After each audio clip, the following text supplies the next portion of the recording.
إن الله وملائكته يصلون على النبي بسم اللہ الرحمن الرحیم۔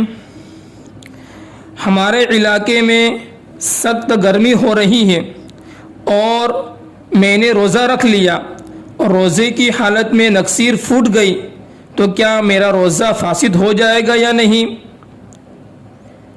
ابن احمد، مہاراشٹر۔ تو جواباً عرض یہ ہے کہ اگر روزے کی حالت میں نکسیر پھوٹ جائے تو روزہ نہیں فاسد ہوگا، روزہ نہیں ٹوٹے گا۔ البتہ نکسیر کا خون حلق کے اندر چلا جائے تو روزہ ٹوٹ جائے گا اور اس روزے کی قضا آپ کے ذمے لازم ہوگی، کفارہ آپ کے ذمے لازم نہیں ہوگا۔ واللہ اعلم بالصواب۔